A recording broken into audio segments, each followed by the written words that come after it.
So if you've seen the trailers for Ghostwire Tokyo, but you still have no idea what the actual game is or what it's about, I don't think you're alone. I think the trailers did a really good job of conveying the atmosphere and the vibe of the game, but where I think the trailers failed is telling you what the actual gameplay is like. But don't worry, I got you. I just finished playing the game, so now I can give you some honest insight on what the trailers didn't tell you, what the gameplay is actually like, but also what the game does well and what it doesn't do so well. And then most importantly, when it's all said and done, I'll let you know if I think Ghostwire Tokyo is worth your time and money. You want to know why this game is hard to pitch to consumers? Well, get this. The game starts with Tokyo being invaded by these creepy ghosts called visitors, and all the citizens of the city have mysteriously vanished and been turned into spirits. Well, everyone except one, Akito, the character you play as, who was somehow saved by a benevolent spirit named KK, who is now possessing Akito and is also granting him magical powers. Things get crazier though. KK instructs our protagonist to use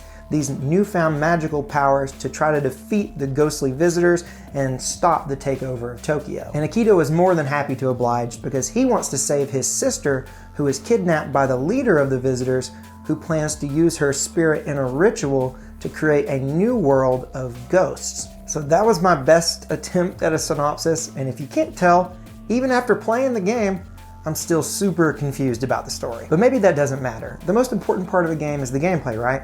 Well, luckily, the gameplay is pretty good. Right now, Ghostwire Tokyo is available on PC and PS5, but it's a timed exclusive, so after a year, it'll move to other consoles. It may even move to Game Pass because it is a Bethesda-published title. The game is fast-paced, combat-focused, and uses a weapon wheel. Think like if Doom Eternal was set in Japan, used magic instead of guns, and you tear apart headless schoolgirl ghosts instead of demons. That's a really weird elevator pitch, I know, but you end up with a game that's quite unique and strangely addictive. There are a number of enemy types, each with their own attack pattern, and the developers did a really great job of introducing each new enemy at just the right point in the campaign. Ghostwire Tokyo does a really great job of making you want to keep going. Besides constantly fighting these creepy ghosts, you're always unlocking new areas of the map, collecting SP for your magic abilities, and absorbing civilian spirits so that you can save them.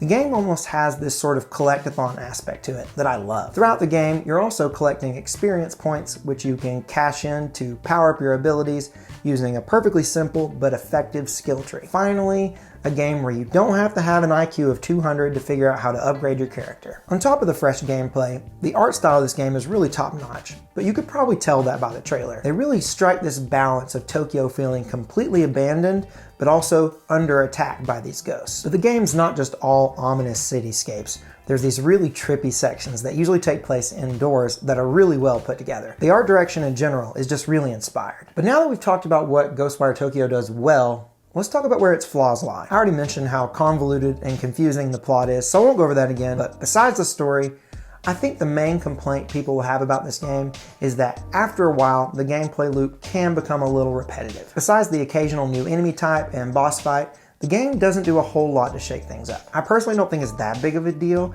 The game's pretty short at only 10 hours, but if you're doing all the side quests and collecting everything, I do think that by the end, things would start to feel pretty repetitive. And speaking of side quests, I tried a few of them, but they just weren't for me. Maybe if I had tried some more of them, I may have found some that were cool, but the ones I did all felt like filler. But who knows, maybe you'll have a different experience with the side quest than I did. So now you know what this game does well and what it does poorly. Now let's move on to the big question. Is Ghostwire Tokyo worth your time and money? The question of time is an easy one. It's a 10-hour game of unique and addicting gameplay that's probably at least a little different from anything you've ever played before. So I certainly think it's worth the relatively small time commitment. But that short runtime is a double-edged sword when it comes to being worth your hard-earned cash. A shorter game may be really appealing to you, but there are other people who will probably feel like this game doesn't have enough content to warrant the $60 price tag. And for those people, I still recommend this game, but I'd say to maybe just wait until it goes on sale. Maybe by then, they will have added some more content, and who knows, maybe another mode. I don't know, just saying, but I think this game will be perfect for VR. Speaking of, if you want to find out which VR headset is the best for you, here's your next stop. Choosing one may not be as simple as you think. And don't forget, if you want to see more game reviews like this in the future, make sure to subscribe to Gaming Gig.